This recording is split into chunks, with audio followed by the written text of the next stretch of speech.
Hello and welcome. My name is Dana Hagstrom with davidanddana.com, coming to you live here on our YouTube channel, Ask David and Dana. And I'm going to dig in to some observations that have been made from Shark Tank, from people pitching their products, their opportunities, their inventions, their get rich schemes, whatever it is on Shark Tank. That is one of those reality shows. It's an opportunity for entrepreneurs to come in front of, wealthy people that like to invest. And there have been some memorable episodes from what I understand. I have not been an avid watcher of that show. I do understand the idea when you have a reality show like that, you have to make it an enormous thing. You want to be out there and memorable. And so, what can we as entrepreneurs learn from those entrepreneurs and maybe scale it down just a little bit, because we're not on a reality show after all? But what is some wisdom that we can glean from that? And those are the things we're going to share. I've made 8 observations from different articles and things that I've read, partly because I got inspired by watching a video interview, a very short video interview from Kevin Harrington. He used to be one of the sharks, I think the first 2 seasons or something like that. So he has, and I'll share this at the end, he has a 3-step kind of formula for, the perfect sales presentation, and I'll share that with you at the end. All right. We understand too that learning how to close a deal and having a presentation is so important in our business. It is a skill, and it will separate the girls from the women, the boys from the men, that kind of thing. The successful from the non-successful. So let's check these out. What makes the best pitch if you're a shark, if you're pitching in front of one of these sharks? Well, the first one you want to notice is that the entrepreneurs on the show will always sell themselves as much as the product. They come on with a confidence. They are prepared for any questions, any objections, and they are trying to sell themselves. And that we can learn a lot from, because as entrepreneurs, when you get involved with one company, that's great. But what if you decide to go to a different company? You never really want to have yourself associated with a company. You want to sell yourself. And when you can get good at selling yourself as the problem solver, and then your company just becomes the solution, right? And so if you're always solving people's problems with different solutions, then that's where the success comes in. So get comfortable in your own skin. And that's number 1 point. Number 2, the presentations are concise and exciting, and they're eliciting that FOMO, the fear of missing out. And so that too is super important, that when you are presenting your product or opportunity to a prospect, be concise, make it exciting, and leave them with the fear that they'll be missing out if they do not join your company or buy your products or, buy your coaching, whatever you is that you're working with. So, number 3, they are decisive. These people that are pitching, they are decisive. They know what they want, and they are prepared. They are not anxious. They are not nervous. They are confident. So what does that mean for you? How do you get confident in your presentation? Well, first of all, you really want to make sure you love your products, because your story from the use of those products, nobody can question that. It's your story. So be confident in your own story and what those products or that opportunity or your service has done for you. Number 4, you want to establish yourself as being trustworthy. That comes with a lot of, integrity.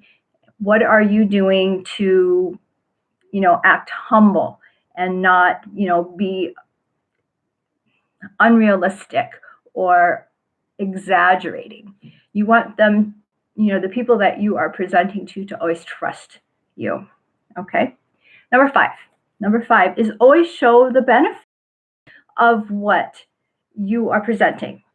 And that is super important. It's not so important, like my mouse. I don't have to talk about what it's made out of or that, but my mouse saves my finger from scrolling on my laptop. I mean, what are the benefits of what you have? And if you watch Shark Tank, you will see that they are stressing the benefits. They are what the solution is, what this thing is going to do, and how it's going to help. So be clear on your benefits. Number 6, have your numbers down, your figures down, your forecast data. That's something that's important, of course, for these investors, right? For Shark. But in the real world, I'm not so sure how exciting that is for most people. Now, we have a video and an article that talks about personality types, the green, the yellow, the blue, and the red. And just real quick, if you're working with a green personality, that's one that's real methodical and likes spreadsheets and likes facts and figures and all of that. If you're presenting to someone like that, then sure, you do definitely need to have your numbers down, your forecast data, knowing how many of this you have to sell to make this much money and how much it costs,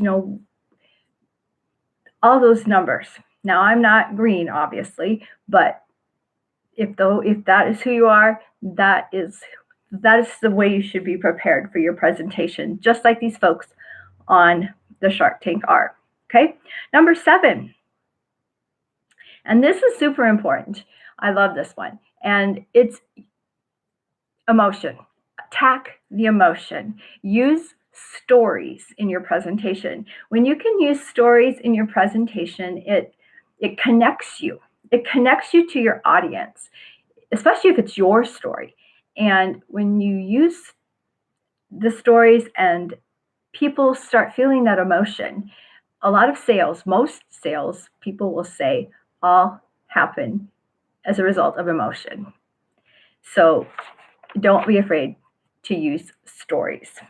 And then number 8, final observation that I have written down here is to be high energy and be passionate for your product.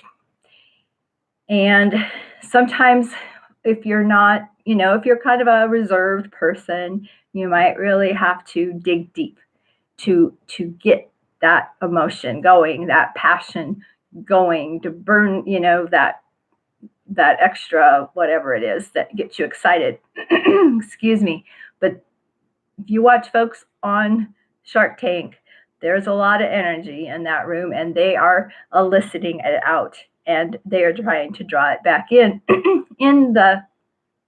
in the form of an acceptance, or somebody's investing in them. So when you can do all of these things, Shark Tank, it's kind of fun to watch. It's entertaining, but when this is your business, you can still use a lot of these same things, these observations that I've made here for you tonight in your presentations of your product and your opportunity. So try them. Rewatch this video if you need to write them down.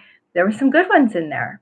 And see if you can, just tweak your presentation just a little bit using some of these observations. and then let me know how that goes for you. You know, I did mention a little while ago that I would share what Kevin Harrington's three steps are. And this apparently comes from The Perfect Pitch. And I'm not familiar with what that is. And I apologize, I don't know. But his 3 steps are to tease, to please, and to seize. And I learned this in actually day 11 of a 15-day challenge that I am in. So if you are curious about that, because there's a whole lot of wisdom going on, I will put a link to that in the description. I'll also put a link to that article that I talked about, the color personalities, because that will also help you in talking to your prospects if you know what color they are, because the language should change depending on who you're talking to. And your sales, if they're not working, it may be because you're trying to sell to a yellow personality by using what you would say to a red person. So I'll put that down there. But just a little bit more, to tease is where you would be getting the person's attention. So that's the first step of your presentation. Start with something that's going to grab their attention. Number 2, please, is where you're going to actually, solve the problem. Show them how your product or service can solve their problem and please them, right? And then seize, you're going to seize the opportunity and you're going to have this irresistible offer that they just cannot refuse. And there you have it. So thanks for watching. I hope that you got some value here. Go ahead and give me a thumbs up. Share this out. And if you haven't already, subscribe to our channel. We just love to be here to help empower the home business owner with effective breakthrough strategies to boost your home business success. So until next time, this is Dana, and I'm signing out.